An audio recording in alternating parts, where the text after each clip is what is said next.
قول و فعل میں تضاد، انسان کہتا کچھ ہے کرتا کچھ ہے، دوسروں کو نیکی کا، خیر کا، بھلائی کا، اچھائی کا، حسن عمل کا کہتا ہے، دعوت دیتا ہے، خود عمل نہیں کرتا، اس کو قول و فعل میں تضاد کا ہونا کہا جاتا ہے، اور اس کی اللہ رب العزت نے سختی کے ساتھ نفی کی ہے اور مسلمانوں کو سختی کے ساتھ منع کیا ہے۔ میرے رب تعالیٰ نے فرمایا اے مسلمانوں، انسانوں، اے مومنوں، شرق سے لے کر غرب تک پوری روئے زمین پر، جیسا کہ ابھی میں نے بتایا کہ 8 ارب انسان بستے ہیں دھرتی پر، ان 8 ارب انسانوں میں 2.25 ارب مسلمان ہیں۔ تو میرا رب کیا کہتا ہے؟ فرماتا ہے کہ 8 ارب انسانوں میں سے باقیوں کے ساتھ مجھے غرض نہیں ہے، باقیوں کے ساتھ مجھے کسی قسم کا کوئی مطالبہ نہیں ہے۔ 2.25 ارب مسلمان کہلوانے لگے، اپنے آپ کو نمبر کہلوانے والے، اپنے آپ کو محمد مصطفیٰ کا امتی کہلوانے والے، اور کنتم خیر امت، سب سے بہترین امت کہلوانے والے مسلمانوں سے میں رب کا مطالبہ یہ ہے کہ مسلمانوں، دنیا کے کسی اور مذہب کا انسان، دنیا کے کسی اور عقیدے کا انسان، دنیا کے کسی اور نظریے کا انسان اگر اپنی زندگی کے قول و فعل میں تضاد رکھتا ہے تو وہ رکھ سکتا ہے، لیکن تو مسلمان ہے، تو مومن ہے، تو نے کلمہ پڑھا ہوا ہے، سب سے عظیم نبی، سب سے محبوب نبی، سب سے افضل نبی، سب سے بلند و بالا نبی کا تو امتی ہے، سب سے خوبصورت، سب سے اعلیٰ، سب سے شاندار اور سب سے بالا امت کے اندر تجھے رکھا گیا ہے، اور سب سے عظیم کتاب قرآن مجید تیری ہدایت کے لیے تجھے عطا فرمائی ہے، اور سب سے زیادہ خوبصورت 4200 مذاہب میں جو سب سے زیادہ خوبصورت دین اور مذہب ہے وہ مذہب اسلام تجھے عطا فرمایا ہے۔ اس لیے مسلمان تجھے یہ زیب نہیں دیتا کہ تیری زندگی کے قول و فعل میں تضاد پایا جائے، تیری زندگی کے قول و فعل میں تضاد پایا جائے، یہ زیب نہیں دیتا۔ یہ اللہ رب العزت کا قرآن ہم سے مطالبہ کرتا ہے۔ اللہ رب العزت نے سورہ صف کی آیت نمبر 2 میں کیا ارشاد فرمایا؟ یا ایھا الذین آمنو، اے ایمان والو، بولیے ذرا کیا فرمایا؟ اے ایمان والو۔ یہ بات ذہن میں رکھ لیں، قرآن مجید جب انسانیت کو مخاطب کرتا ہے تو اس کے 2 طریقے ہیں۔ ایک قرآن مجید کہتا ہے یا ایھا الناس، جب اللہ کا قرآن یا ایھا الناس کہتا ہے پھر اس میں ساری انسانیت کے سارے مذاہب، تمام تر عقائد، تمام تر نظریات، تمام تر تفکرات اس میں شامل ہوتے ہیں۔ لیکن جب اللہ کا قرآن یا ایھا الذین آمنو کہتا ہے پھر باقی سارے مستثنا ہو جاتے ہیں، اس وقت صرف اور صرف مخاطب جو ہوتے ہیں وہ صرف ایمان والے ہوتے ہیں۔ اور پورے قرآن مجید کے اندر اللہ رب العزت نے 88 ٹائم پر 80 مرتبہ یا ایھا الذین آمنو کا لفظ استعمال کیا۔ یہاں پر بھی اللہ نے فرمایا 8 ارب انسانوں کی زندگی سے اللہ کو کوئی غرض نہیں ہے۔ میرا رب فرماتا ہے کہ تو مسلمان ہے، تو نے میرے محبوب نبی کا کلمہ پڑھا ہوا ہے، تجھے میں نے خیر امت کے اندر رکھا ہے، سب سے بلند ترین امت کے اندر تجھے رکھا، نبیوں کا سب سے امام الانبیاء میں نے تجھے بطور رسول، راہبر، رہنما، لیڈر عطا فرمایا، اور دنیا کا جامع ترین اسلام تجھے عطا فرمایا۔ اس لیے اللہ تعالیٰ نے یا ایھا الناس کہا ہی نہیں ہے، یا ایھا الذین آمنو کہا۔ باری تعالیٰ ایمان والوں کو تو مخاطب ہے، کیا ارشاد فرماتا ہے؟ تو میرے رب نے فرمایا کہ اے ایمان والو لما تقولون ما لا تفعلون، تم اپنی زندگی میں وہ کیوں کہتے ہو جس پر تم خود عمل نہیں کرتے؟ کیوں کہتے ہو جس پر خود عمل نہیں کرتے؟ اب یہیں پر بات اللہ نے ختم نہیں کی، بلکہ آگے والی آیت میں اللہ رب العزت نے بڑا جھنجھوڑ دیا مسلمانوں کو۔ کاش کہ مسلمان اس پر توجہ کریں، کاش کہ مسلمان اس پر تفکر و تدبر کریں۔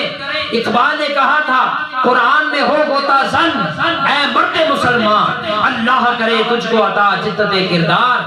کاش کہ آج ہم قرآن کی اس طرح کے احکامات پر توجہ کریں۔ اللہ نے فرمایا کہ اے ایمان والے، اے مومن، بندہ مومن، مجھے کسی اور سے غرض نہیں ہے، مجھے غرض تجھ سے ہے۔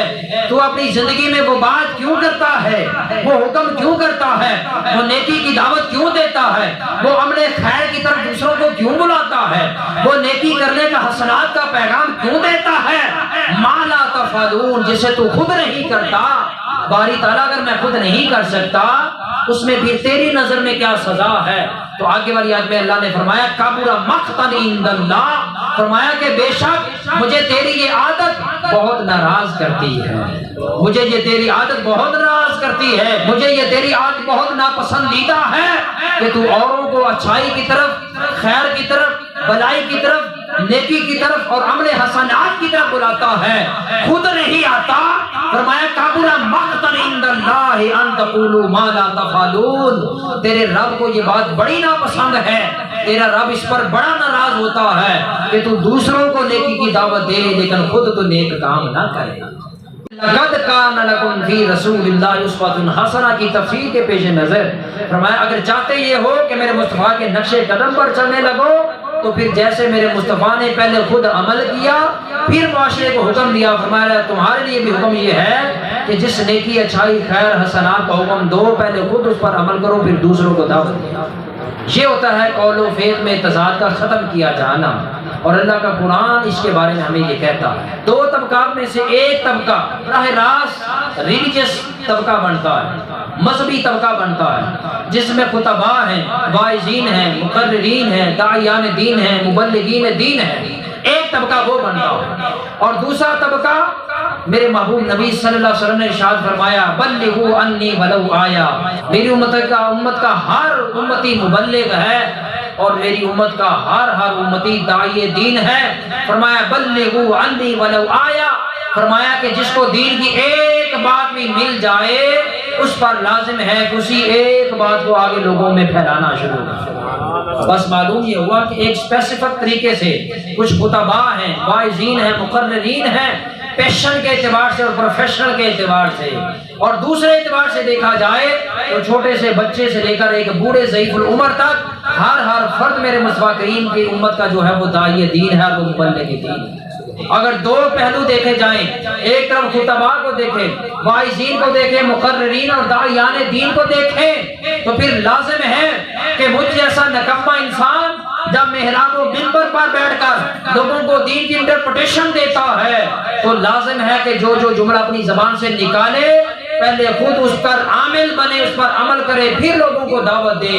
جب خطباء، واعظین، مقررین اور داعیان دین یہ عمل کرنے لگ جائیں گے اوپر والا طبقہ جو ہے وہ سدھرنا شروع ہو جائے گا، اور جو نیچے سننے والے ہیں جب انہوں نے سن لیا دین کا پیغام تو اللہ کے نبی نے فرمایا بلغوا انی ولو آیا، جس تک میرے دین کی ایک آیت بھی پہنچ گئی اسے چاہیے کہ وہ دوسروں کو پہنچائے۔ تو حاضرین محترم بھی توجہ کیجئے، ایک وہ تھا جس نے پڑھ کر دین دینا ہے، ایک وہ ہے جس نے کورس کر کے دین دینا ہے، ایک وہ ہے جس نے اسٹڈی اور مطالعہ کر کے دین دینا ہے۔ اس پر بھی لازم ہے کہ پہلے خود عمل کرے پھر لوگوں کو بتائے، اور جس نے سن کر آگے سنانا ہے اس پر لازم ہے بلغوا انی ولو آیا، اگر دین کی ایک بات بھی اس تک پہنچ گئی پہلے خود عمل کرے پھر آگے پہنچائے۔ تو حاضرین محترم ذرا ایمان سے بتائیے گا، پھر علماء کا بھی اور پھر نیچے سامعین کا بھی، جب دونوں طبقات جو سنتے جائیں گے سناتے جائیں گے اس پر عمل کرتے جائیں گے، عمل کر کے آگے سناتے جائیں گے، بتائیے پھر معاشرہ سدھرے گا یا نہیں؟ اصلاح معاشرہ ہوگا یا نہیں ہوگا؟ خرابی کہاں پیدا ہو رہی ہے؟ خرابی وہاں پیدا ہو رہی ہے مجھ جیسے محراب و منبر پر بیٹھ کر گھنٹہ 2 گھنٹے لچھے دار تقریریں تو کی لیکن خود اس پر عمل نہ کیا۔ سننے والوں نے لذت تو لی، ذوق تو لیا، وقتی طور پر فرحت تو لی، لیکن ادھر سے سنا ادھر سے نکال دیا۔ اس لیے شاید کسی دانشور نے بڑی دور اندیشی کے ساتھ جب اس نے دیکھا تو اس نے کہا حقیقت خرافات میں کھو گئی، یہ امت روایات میں کھو گئی، لبھاتا ہے دل کو بیان خطیب مگر لذت شوق سے ہے بے نصیب، لذت شوق سے بے نصیب ہو گئے۔ پھر اقبال نے کہا کہ اذانیں تو ہوتی ہیں لیکن ان اذانوں کے اندر وہ روح بلالی نظر نہیں آتی، جماعتیں تو ہوتی ہیں لیکن امام حسین جیسی وہ لذت امامت نہیں نظر آتی۔ اس لیے اس نے کہا کہ گر جو کبھی سر بسجود ہوا میں تو زمین سے آنے لگی یہ صدا، تیرا دل تو ہے صنم آسنا تجھے کیا ملے گا پھر نماز۔ تو اقبال دراصل ہمیں یہ جھنجھوڑ کر پیغام دیتا ہے۔ اس لیے پھر ایک اور مقام پر اقبال نے ہم جیسے اماموں کو مخاطب کرتے ہوئے کہا، اس نے کہا کہ تیرا امام بے حضور، تیری نماز بے سرور، ایسے امام سے گزر ایسی نماز۔ مطلب کیا ہے کہ عمل کی طرف اسلام بلانا چاہتا ہے۔ اللہ کا قرآن کہتا ہے کہ اے بندہ مومن پہلے خود عمل کر پھر دوسروں کو دعوت دے، اگر یہ تو کرے گا تو پھر افراد سلجھیں گے، جب افراد سلجھتے ہیں پھر معاشرے سدھرتے ہیں، جب معاشرے سدھرتے ہیں پھر اقوام پیدا ہوتی ہیں، جب اقوام پیدا ہوتی ہیں تو پھر خوبصورت ریاستیں قائم ہوتی ہیں۔ جب ریاستیں قائم ہوتی ہیں تو پھر اسلام کو غلبہ حاصل ہوتا ہے، اور اللہ رب العزت کی ڈیمانڈ اور مطالبہ یہ ہے کہ اسلام کو غلبہ عطا کیا۔ والذی ارسل رسولہ بالہدی ودین الحق، اللہ نے فرمایا کہ میں نے تو اپنا رسول بھیجا اس لیے تھا، ان کو حق کی تعلیم اور دین دے کر بھیجا اس لیے تھا، الدین کلی، تاکہ ساری روئے زمین پر اللہ کا دین غالب کر دیا۔ اور غلبہ دین کے لیے لازم ہے کہ خوبصورت ریاستیں قائم کی جائیں، خوبصورت ریاستوں کے لیے لازم ہے کہ با کردار اور مثالی قومیں تیار کی جائیں، اور مثالی قومیں تیار کرنے کے لیے لازم ہے کہ بے مثل و بے مثال معاشرے تیار کیے جائیں۔ بے مثل و بے مثال معاشرے تیار کرنے کے لیے ضروری ہے کہ خوبصورت کردار والے افراد تیار کیے جائیں، اور ان افراد اور معاشرے میں میں بھی شامل ہوں، آپ بھی شامل ہوں۔ اس لیے اقبال نے کہا نا کہ افراد کے ہاتھ میں اقوام کی تقدیر، ہر فرد ہے ملت کے مقدر کا شکار۔ آج ہم کہتے ہیں نا معاشرہ بڑا خراب ہے، بولیے ذرا کہتے ہیں یا نہیں کہتے؟ ہمیں سے ہر شخص کہتا ہے معاشرہ بڑا خراب ہے، معاشرہ بڑا خراب ہے۔ ایمان سے بتائیے گا ذرا معاشرہ کسے کہتے ہیں؟ اگر میں اپنے آپ کو سائڈ پہ کر دوں، غلام نبی بھائی بھی سائڈ پہ ہو جائیں، حضرت صاحب بھی سائڈ پہ ہو جائیں، قاری صاحب بھی سائڈ پہ ہو جائیں، فردن ہر بندہ اپنے آپ کو الگ الگ کرتا جائے، پھر بتائیے معاشرہ کیا ہے؟ معاشرہ در و دیوار کا نام ہے؟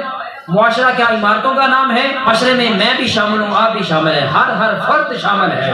اس لیے اقبال نے کہا افراد کے ہاتھوں میں اقوام کی تقدیر، ہر فرد ہے ملت کے مقدر کا ستارہ۔